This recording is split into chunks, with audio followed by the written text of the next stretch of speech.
माधव कुञ्ज बिहारी गोपीजन वल्लभ गिरिवरधारी।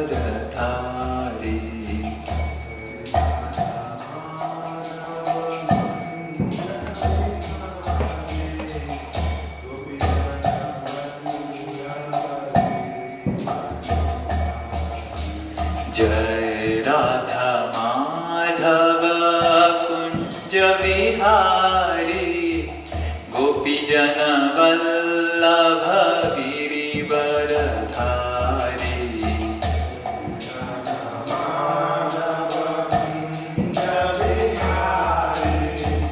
गोपीजन वल्लभ गिरिवरधारी। यशोदानंदन व्रज जन रंजन।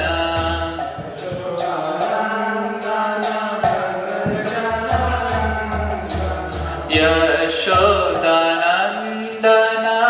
व्रज जन रंजन।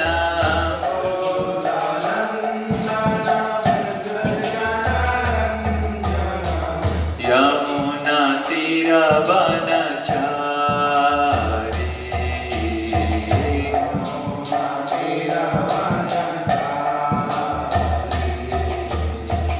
यमुना तीर वनचारी।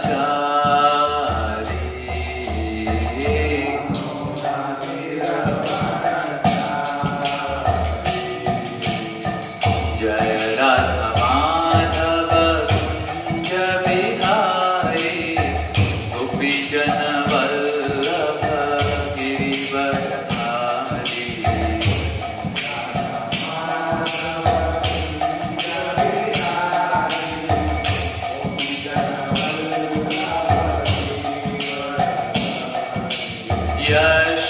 यशोदानंदन व्रज जन रंजन।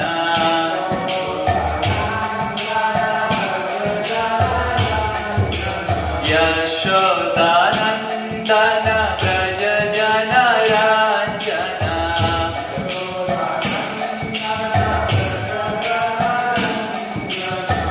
यमुना तीर वनचारी।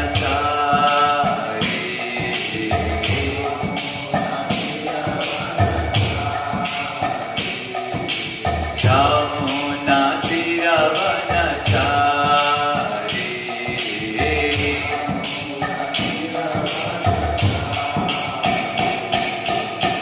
हरे कृष्णा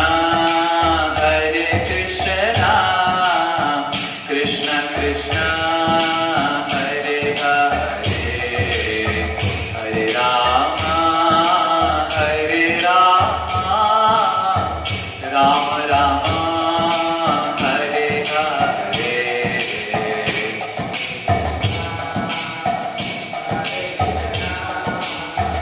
कृष्ण कृष्ण हरे हरे, हरे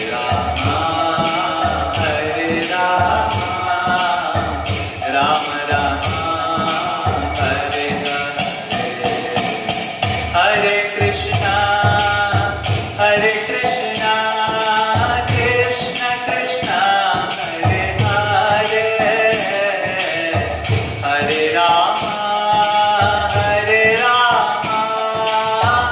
राम राम हरे हरे।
ॐ अज्ञानतिमिरन्धस्य ज्ञानाञ्जनशलाकया चक्षुरुन्मीलितं येन तस्मै श्रीगुरवे नमः। नमो विष्णुपादाय कृष्णप्रेष्ठाय भूतले श्रीमते भक्तिवेदान्त स्वामिनिति नामिने। नमस्ते सारस्वते देवे गौरवाणी प्रचारिणे निर्विशेष शून्यवादी पाश्चात्य देशतारिणे।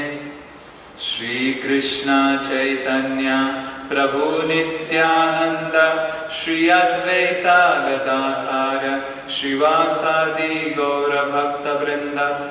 हरे कृष्णा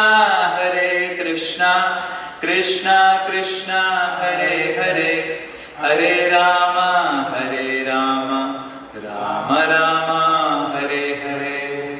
मुखं करोति वाचालं पंगुं लंघायते गिरिं यत्कृपातमहं वन्दे श्रीगुरुदीनतारिणं श्रीपरमानन्दमाधवं श्रीचैतन्यमीश्वरम्।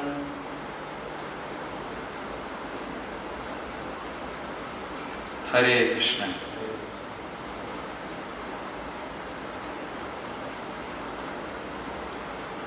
हालांकि सन्यासियों को विवाह में सम्मिलित होने का शास्त्र वर्जन करता है, पर हम कल भगवान और पद्मावती का विवाह में सम्मिलित हुए थे। इतना शानदार विवाह, सब आए थे और हमने छवि में देखा कि गणेश जी भी आए थे, कार्तिकेय आए थे और सारे देवतागण आए थे, कुबेर जी आए थे। तो भगवान अपने भक्तों को इतना प्रेम करते हैं कि यशोदा महारानी के हृदय में जो इच्छा थी कि उनको, उनके कान्हा को शादी करवाना है, तो किस तरह भगवान, यहां तक कि भगवान ऋण भी ले लिए, लोन भी ले लिए और पूरा कलयुग 4,32,000 साल कलयुग उस ऋण को चुकाने में लग जाएंगे। इस तरह भगवान अपने भक्तों को प्रेम करते हैं कि भगवान कुछ भी करने के लिए तैयार हैं अपने भक्तों को प्रेम प्रदान करने के लिए और कृपा प्रदान करने के लिए। और हमने देखा कि किस तरह सुंदर से पद्मावती और भगवान का विवाह समाप्त होके भगवान अगस्त्य मुनि के आश्रम में आके तिरुमला पर्वत के ऊपर उस स्थान में अपना विवाहित जीवन, गृहस्थ जीवन अतिवाहित करते आनंद के साथ। पर पद्मावती देवी, उनको ये एहसास होता है कि भगवान के हृदय में कुछ तो दुख है। वो बार बार पूछने लगती हैं भगवान को कि आप क्यों दुखी हैं, क्यों आप दुखी हैं। तो भगवान श्रीनिवास कुछ बताते हैं, पर ये एक भक्त का, ये एक प्रेम का एक प्रूफ, प्रमाण है कि कोई अगर किसी को प्रेम करता है, बिना बताए चीज भी वो समझ जाता है। पद्मावती भगवान श्रीनिवास जी को इतना प्रेम करते थे कि वो तुरंत समझ गए कि श्रीनिवास क्यों इतने दुखी हैं। एक दिन प्रातः काल के समय में पद्मावती श्रीनिवास जी को बोले कि मेरे को पता है आप कितने दुखी क्यों हैं। आप दुखी इसलिए हैं कि लक्ष्मी देवी आपसे दूर है और वो वहां तपस्या कर रही है। श्रीनिवास कुछ बताते नहीं है और सभ्य व्यवहार मतलब मौनम सम्मति लक्षणम। तो पद्मावती बताते हैं, क्यों नहीं आप जाते हैं, लक्ष्मी देवी को बुला के लेके आते हैं। तो श्रीनिवास जब ये पद्मावती बताती हैं कि क्यों नहीं आप लक्ष्मी को लेके आती हैं इधर, हम रहेंगे इधर, तो श्रीनिवास पूछते हैं पद्मावती देवी से कि आपको कुछ समस्या नहीं है अगर लक्ष्मी जी घर आएंगे?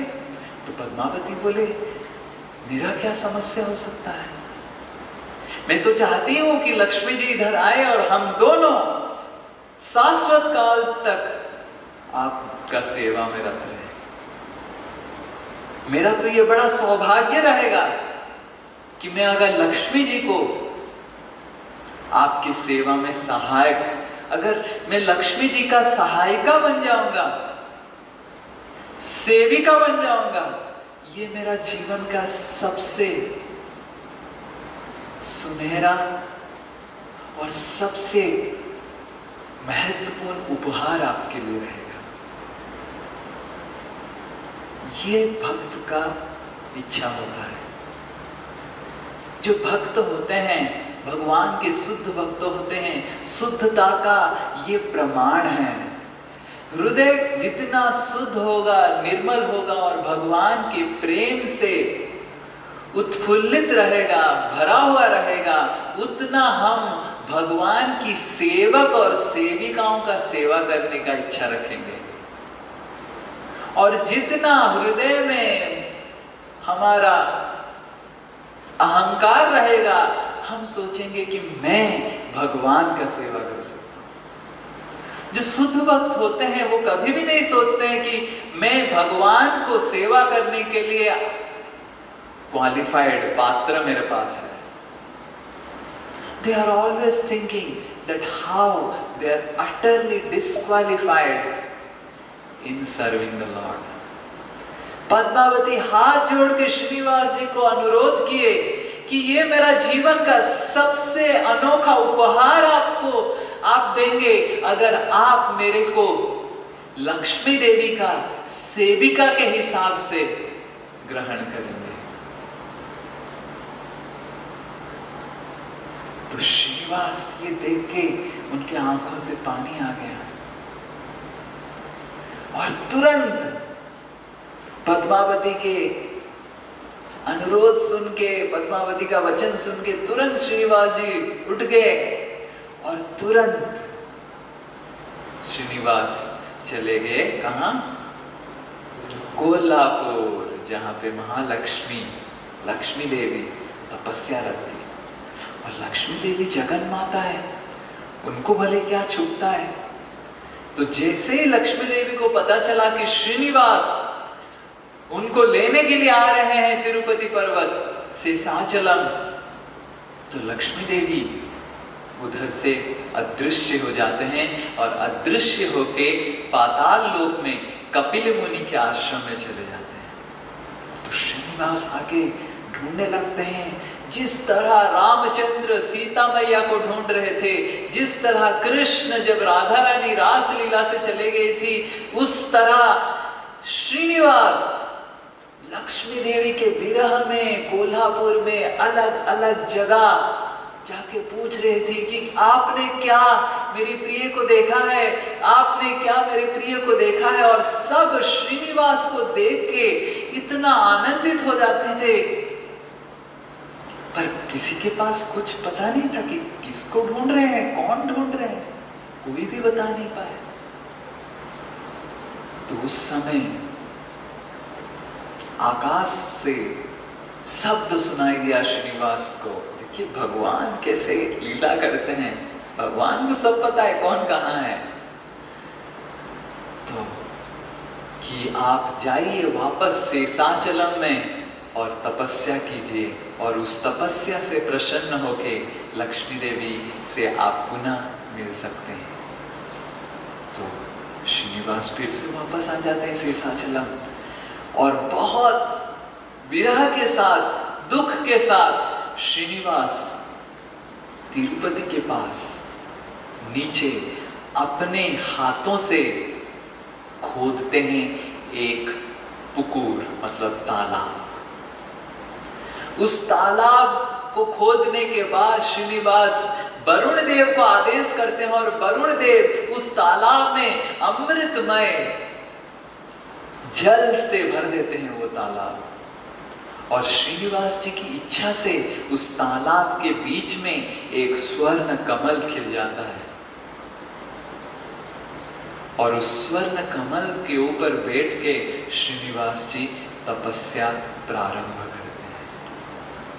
और भगवान जब तपस्या कर रहे हैं और भगवान लक्ष्मी देवी का नाम उच्चारण करके तपस्या कर रहे हैं, लक्ष्मी देवी को ध्यान करके तपस्या कर रहे हैं और उस तपोबल से पूरा ब्रह्मांड में तेज फैल जाता है और सारे देवता, सारे जीव राशि को बहुत कष्ट होता है। हमने कथा सुना है भागवत में कि भगवान के एक छोटा सा भक्त, जो छोटा सा बच्चा के स्वरूप में थे, ध्रुव महाराज, वो जब तपस्या किए थे तो सारा 6 महीने में सारा ब्रह्मांड गया था। और ये तो स्वयं भगवान है जो योगेश्वर है। सारे योगी लोग जिनको ध्यान करते हैं वही योगेश्वर अभी ध्यान में बैठे हुए हैं। तो किस तरह, तो भगवान का विरह ताप जो हृदय में वो अनुभव कर रहे थे तपस्या के बल से, वो 4 ब्रह्मांड में विस्तारित हो रहा था और सारा ब्रह्मांड उस तप से बहुत कष्ट पा रहा था। और इंद्र चित्कार करने लगे कि हे भगवान, हे देवी, हे माते, हे जगन माते, अब रक्षा कीजिए, त्राहि मां, त्राहि मां, त्राहि मां। तो उस समय कपिल मुनि लक्ष्मी देवी को बताते हैं कि हे देवी, आपको शीघ्र ही श्रीनिवास के पास चला जाना चाहिए। आपको आपके हृदय से ये निकाल देना चाहिए कि श्रीनिवास को कोई अपराध किया है। भृगु मुनि श्रीनिवास जी को अपराध नहीं किए। अंत में देखिए यही पता चला कि श्रीनिवास ही, विष्णु ही, आपके आराध्य देव विष्णु ही सर्वोत्तम भगवान है। तो ये अपराध कैसे हुआ? तो इसको आपके हृदय से निकाल दीजिए और फिर से श्रीनिवास जी के पास आप चले जाएंगे। जब लक्ष्मी देवी कपिल मुनि से ये आदेश सुनते हैं, देखिए माता है, जगत माता है, फिर भी वो वैष्णवों का, साधुओं का किस तरह सम्मान करते हैं, मुनि ऋषियों का किस तरह सम्मान करते हैं। और जैसे ही कपिल मुनि ये आदेश करते हैं लक्ष्मी देवी को, तुरंत लक्ष्मी देवी, वो तो पाताल में थी नीचे, तो नीचे से जो पद्म फूल का जो स्टेम, आप क्या बोलेंगे स्टेम को हिंदी में, मेरे को पता नहीं, स्टेम,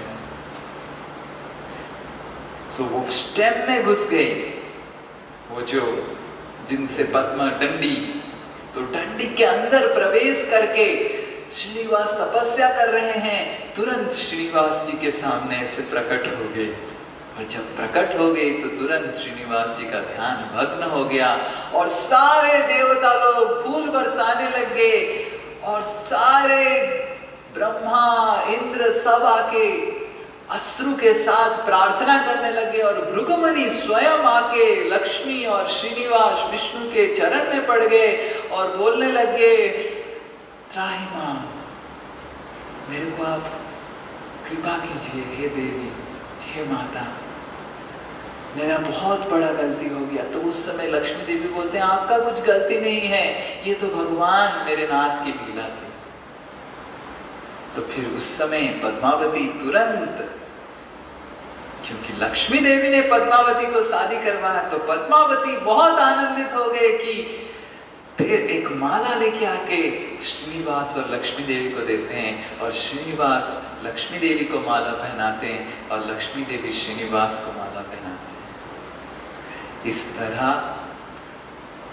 पद्मावती की इच्छा पूर्ण करने के लिए भगवान श्रीनिवास और लक्ष्मी देवी फिर से शेषाचलम में उनका मिलन होता है। और बहुत दिन तक अगस्त्य मुनि के आश्रम में बकुला देवी, श्रीनिवास, पद्मावती और लक्ष्मी देवी, जिनको तिरुपति में भूदेवी और श्रीदेवी भी बोला जाता है, उनके साथ श्रीनिवास बहुत दिन तक उधर विहार किए, लीला किए। और इस तरह बहुत दिन बीत जाने के बाद अक्षराज, हमने कहानी सुना था, अक्षराज और धरणी देवी की पुत्री हुई पद्मावती और वसुधाम। अक्षराज श्रीनिवास जी को ध्यान करते हुए वो वैकुंठ धाम की उनकी प्राप्ति हो गई। और जब अक्षराज इस पृथ्वी से भगवत धाम चले गए, तब वसुधाम उनकी पुत्र, क्योंकि वो तो बड़े थे अक्षराज, तो वसुधाम बोलने लगे कि ये मेरा राज्य है। तो अक्षराज की जो भ्राता थे, छोटे भाई थोंडमन, हमने सुना था कथा, तो थोंडमन बोलने लगे, नहीं, हमारे पिताजी सुधर्मा जो आपके दादाजी हुआ करते थे, उन्होंने ऐसा बताया था कि हम दोनों को एक साथ इस राज्य को संभालना है।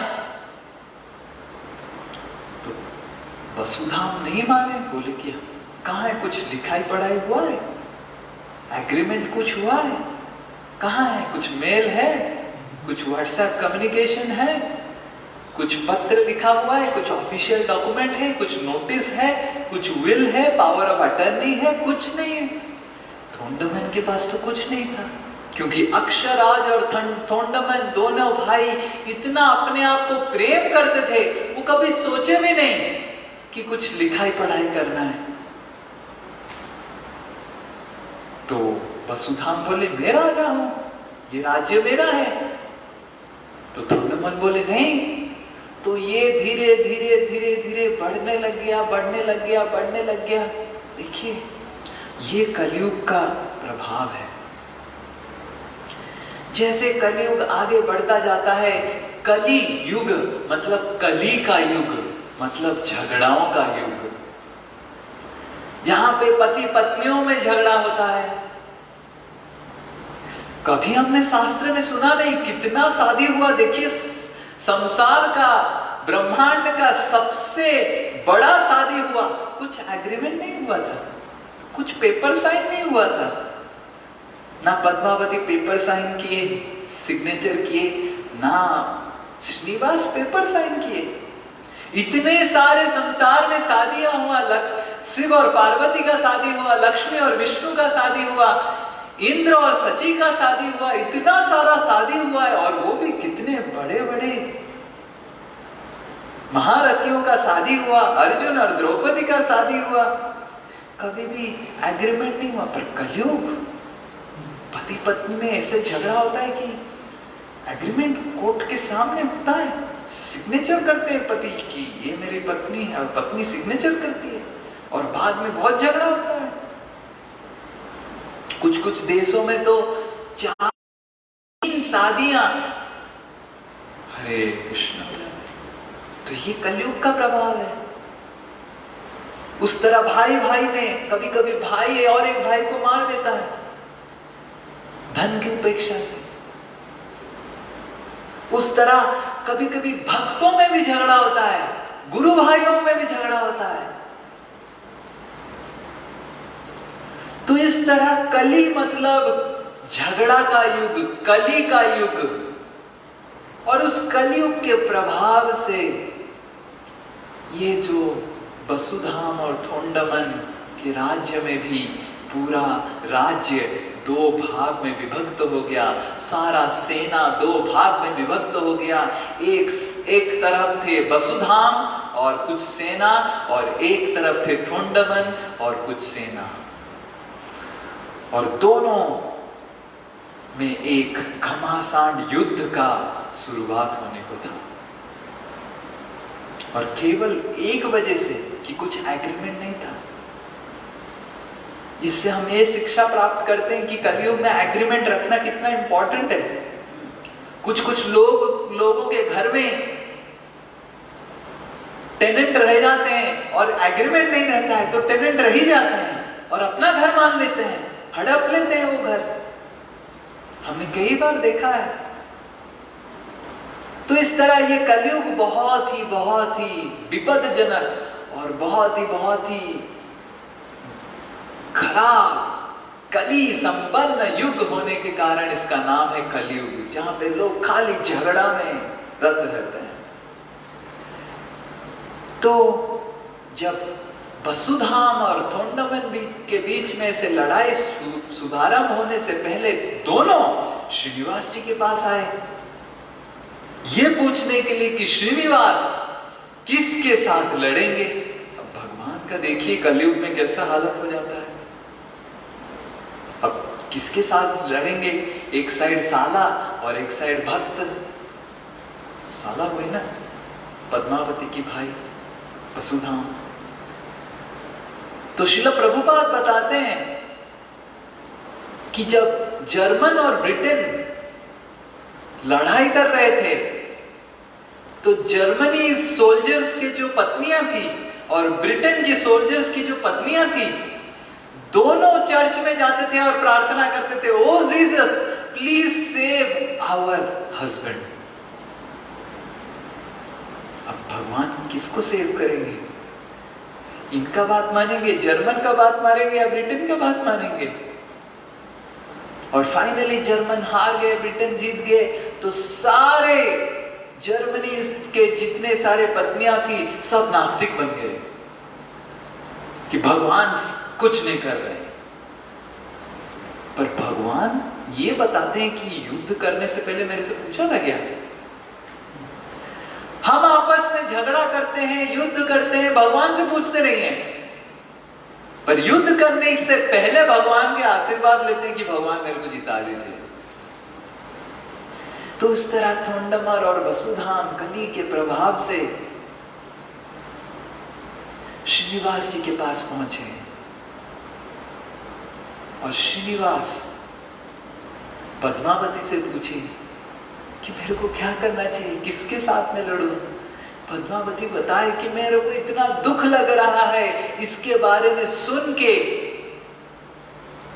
इतना कष्ट मेरे को हृदय में हो रहा है कि हमारे घर में, हमारे परिवार में, मेरे पिताजी के परिवार में इस तरह का लड़ाई हो रहा है और वो आपके पास साहाय्य मांगने के लिए आए। पर वसुधाम मेरा भाई है, हे नाथ आप कुछ कीजिए ताकि ये लड़ाई रुक जाए। तो पद्मावती का यह अनुरोध सुन के श्रीनिवास वसुधाम को बताए कि मैं आपके साथ लड़ूंगा क्योंकि आप मेरी पत्नी का भाई हैं, और थोंडामन क्योंकि मेरा भक्त है, मैं उसको अपना चक्र और शंख प्रदान करूंगा।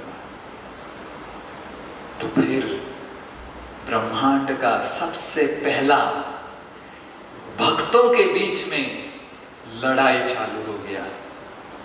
कौरव और पांडव में पांडव के साथ भगवान थे और कौरवों के साथ नारायणी सेना थी, भगवान की सेना थी दुर्योधन के पास। पर दुर्योधन भगवान का भक्त नहीं था और पांडव भगवान के भक्त थे, तो युद्ध एक प्रकार का हो रहा था। पर इधर तो दोनों भक्त के बीच में हो रहा है, एक तरफ भगवान श्रीनिवास और एक तरफ भगवान की अस्त्र सुदर्शन और शंख और चक्र और सब कुछ आयुध। कौन जीतेगा? जब युद्ध घोषणा हो जाता है, युद्ध प्रारंभ हो जाता है, तो श्रीनिवास एक घोड़े पे ऊपर सवार होकर युद्ध चालू करते हैं और सारी सेना जो थोंडामन के साइड में जो सेना है वो युद्ध करती नहीं है, क्योंकि वो श्रीनिवास जी को देख के ही, और उनके हाथ से अस्त्र चलता ही नहीं है। कौन भगवान के ऊपर अस्त्र चलाएगा, कौन भगवान के साथ लड़ाई करेगा? तो थोंडमन देखते हैं कि उनकी सारी सेना सब खड़े हैं, हाथ में अस्त्र पकड़े हुए, पर कोई अस्त्र चलाने का उनके पास शक्ति नहीं है। और वसुधाम की सेना सारा थोंडमन की सेना को तहस नहस कर रहा था। और इस तरह 2-3 दिन बीत गया। तो थोंडमन की जो बेटे थे वो इतना परेशान हो गए, इतना क्रोधित हो गए कि क्योंकि श्रीनिवास उनके साइड में है, इसीलिए मेरे सेना उनके ऊपर प्रहार नहीं कर रहे हैं और उनका पूरा सेना के ऊपर प्रहार नहीं कर रहे हैं। इसीलिए थोंडमन के बेटे सुदर्शन चक्र उठा के श्रीनिवास के ऊपर लगा दिया। विष्णु का अस्त्र, विष्णु को ये पहली बार ब्रह्मांड में हुआ कि विष्णु का अस्त्र सुदर्शन विष्णु के ऊपर प्रहार हुआ। और जैसे ही सुदर्शन चक्र आके श्रीनिवास को आघात प्राप्त करते हैं तो तुरंत श्रीनिवास घोड़े से गिर जाते हैं और बेहोश हो जाते हैं, ऐसे मानो कि वो भगवत धाम चले गए वापस। तो पद्मावती, लक्ष्मी देवी, वसुधा, सारी प्रजा सब अस्त्र छोड़ के श्रीनिवास के पास आ जाते हैं और रोने लगते हैं। पद्मावती रोने लगती है, लक्ष्मी देवी रोने लगती है, बकुला देवी तो मानो अश्रु की गंगा बहा देती है। और वसुधाम और थोंडमन अपना छाती को पीट के, सर को पीट के भूमि देवी से बताते हैं कि किस तरह हम कली के प्रभाव में आ गए, लोभ के प्रभाव में आ गए कि हमने श्रीनिवास जी को प्रहार कर दिया। और जब इस तरह अति करुणामय स्थिति हो जाता है और सब चित्कार करने लगते हैं और इस तरह परिस्थिति हो जाता है कि मानो सब ही अपना देह त्याग कर देंगे और वैकुंठ चले जाएंगे। तो उस समय श्रीनिवास उठ जाते हैं निद्रा से और बताते हैं कि मैं चाहता हूं कि ये राज्य को 2 भाग में विभक्त किया जाए और एक भाग थोंडमन और उनकी पुत्र उसमें राजा हो जाएं और एक भाग वसुधाम राजा हो जाए। तो श्रीनिवास के आदेश अनुसार राज्य 2 भाग में विभक्त होता है और थोंडमन एक राजा बनते हैं और वसुधाम और एक राजा बनते हैं। उसके बाद फिर से पद्मावती, लक्ष्मी देवी, बकुला देवी के साथ अगस्त मुनि के आश्रम में बहुत दिन और बहुत साल श्रीनिवास अनेक अनेक लीला करते हैं। और क्योंकि बकुला देवी को श्रीनिवास बहुत प्रेम प्रदान किए, एक बाल के रूप में प्रेम प्रदान किए, इसीलिए उनका नाम हुआ बालाजी। तो एक दिन श्रीनिवास थोंडमन को बुलाते हैं और थोंडमन को श्रीनिवास बताते हैं कि तिरुमला पर्वत के ऊपर एक बहुत भव्य और सुंदर मंदिर आप बनाइए और मैं अभी उस मंदिर में रहना चाहता हूं। तो थोंडमन ये आदेश प्राप्त करके श्रीनिवास जी से अपना जितना राजकोष में जितना सारा धन था सब जुटा के एक बहुत भव्य सुंदर मंदिर निर्माण करते हैं। और आप जो अभी हम जो तिरुपति तिरुमला मंदिर देखते हैं वो थोंडमन ने बनाया। फिर वसुधाम भी बहुत अपना धन देके वो मंदिर को सजाते हैं और दोनों थोंडमन और वसुधाम श्रीनिवास, पद्मावती और लक्ष्मी देवी के लिए बहुत, बकुला देवी के लिए बहुत सुंदर भव्य तिरुमला पर्वत के ऊपर मंदिर बनाते हैं श्रीनिवास जब मंदिर का प्रथम दिन होता है, श्रीनिवास, पद्मावती और लक्ष्मी देवी उधर मंदिर में प्रवेश करते हैं बकुला देवी के साथ। और उस समय श्रीनिवास थोंडमन और वसुधाम को बताते हैं कि कलयुग और आगे बढ़ने वाला है, और क्योंकि कलयुग और आगे बढ़ने वाला है, मैं और आप सबके साथ बातचीत और नहीं करूंगा। मैं अभी चाहता हूं कि एक विग्रह के रूप में आपका प्रेम और आपका पूजा ग्रहण करूं। तो श्रीनिवास जी की इच्छा से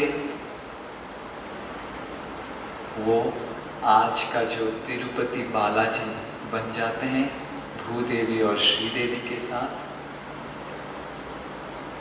और सारे देवता, ब्रह्मा और आगण सब कोई जोर जोर से प्रार्थना करते हैं, श्री वेंकटरमण गोविंद तिरुपति बालाजी भगवान के।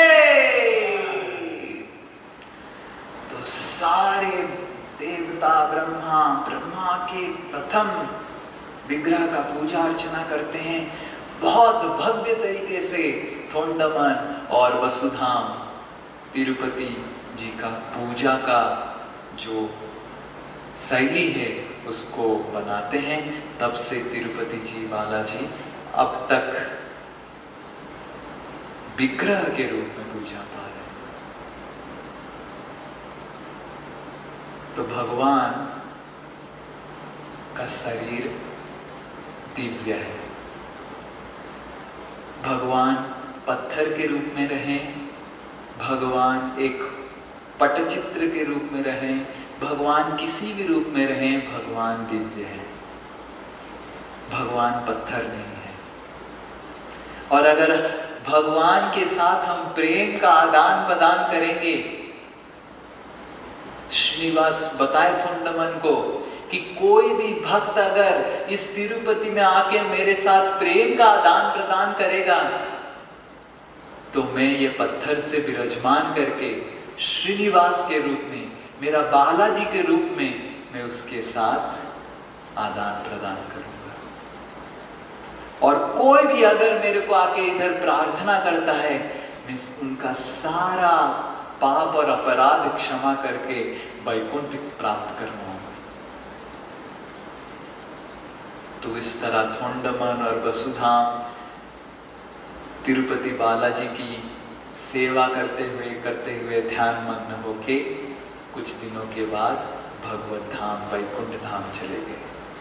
इस तरह बहुत साल बीत गए, बहुत साल 100, 200, 400, 500, 600, 800 साल बीत गए।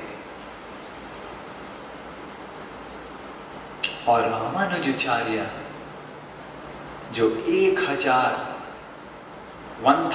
AD में उनका जन्म हुआ, वो आए। और जब रामानुजाचार्य इस पृथ्वी पे लीला कर रहे थे, एक दिन उनको सुनने में आया कि बहुत सारे शिव के भक्त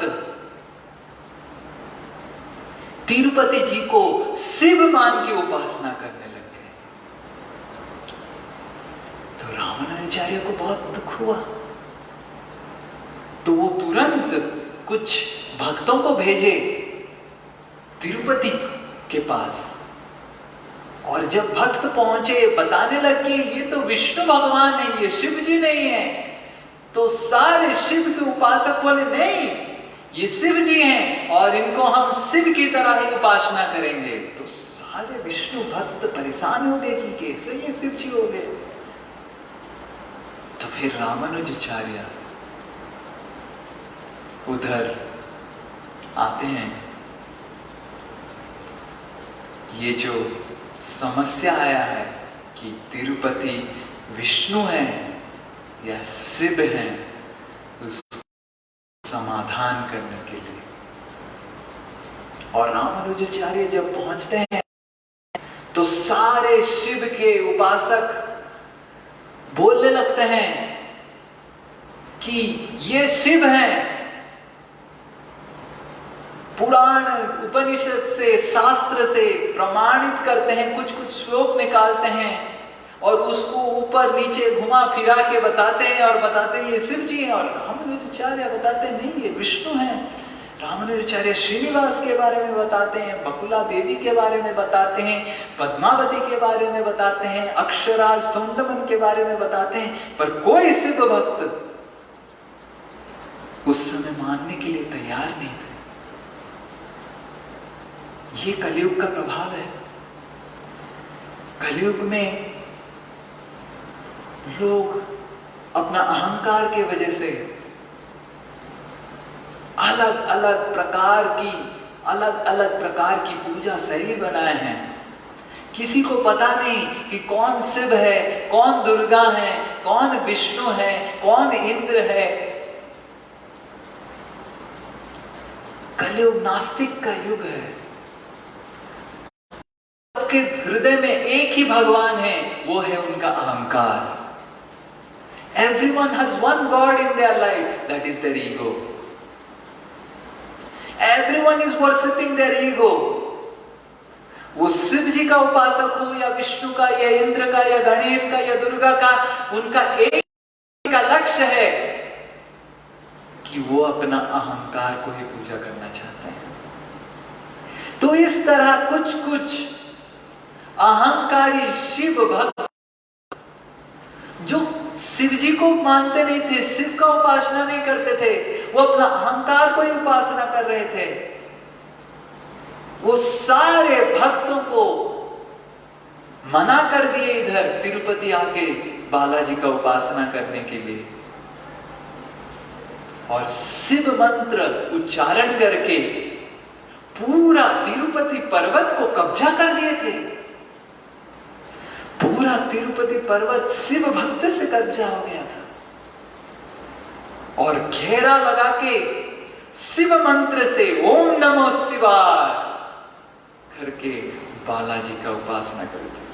श्रीनिवास तो अपना लीला कर रहे हैं, उनको तो आनंद ही आ रहा है, पर रामानुजाचार्य सारे भक्त दुखी और परेशान थे कि किस तरह फिर से बालाजी भगवान का सेवा प्रारंभ हो, और किस तरह रामानुजाचार्य फिर से बालाजी भगवान का सेवा जो अभी चल रहा है शुभारंभ किए, और किस तरह फिर से रामानुजाचार्य तिरुपति बालाजी का अतीव सुंदर लीलाओं का और पूजाओं का अच्छे से निर्माण शैली उसका निर्माण, किस तरह शिव भक्त अहंकारी शिव उपासक जो बालाजी को शिव मानते थे पराजित हुए। ये कथा सुनने के लिए आप जरूर कल पधारिए। और आज कथा शेष करने से पहले, क्योंकि आज तिरुपति भगवान श्रीनिवास बालाजी के रूप में दर्शन दे रहे हैं, हम नारायण जी को एक प्रार्थना उपासना करेंगे एक साथ, फिर कक्षा को विराम देंगे। तो आप सब मेरे पीछे पीछे दोहराइए। शांताकारं भुजगशयनं पद्मनाभं सुरेशं शांताकारं भुजगशयनं पद्मनाभं सुरेशं विश्वाधारं गगनसदृशं मेघवर्णं शुभांगं लक्ष्मीकान्तं कमलनयनं योगिविद्यानगम्यं वन्दे विष्णु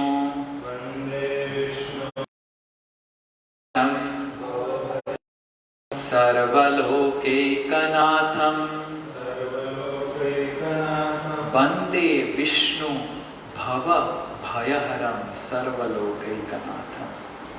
विष्णु शांत आकार है, उनका आकार बहुत ही शांत है, पीसफुल है। जिनका आकार, जिनका दर्शन करने से मन शांत हो जाए। शांताकारम भुजग शयनम, अनंत शेष के ऊपर वो सोए हुए हैं, लेटे हुए हैं। पद्म नाभम, उनके नाभि से पद्म निकल के ब्रह्मा जी सृष्टि हुए हैं। सुर ईशम, सारे देवताओं का वो ईश्वर है। विश्वाधारम, विश्व के आधार हैं, विश्व सारा सृष्टि के आधार हैं। गगन सदृशम, और उनका अंग कांति गगन की तरह है, ब्लू कलर, नीला। मेघ वर्णम, और मेघ जैसा वर्ण है उनका। शुभ अंगम, और उनका अंगों का दर्शन मात्र से ही, बालाजी का अंग का दर्शन मात्र से ही, चरण, हाथ, कमल, जीवन में शुभ प्रदान होता है। लक्ष्मी के कांत हैं, पद्मावती के कांत हैं।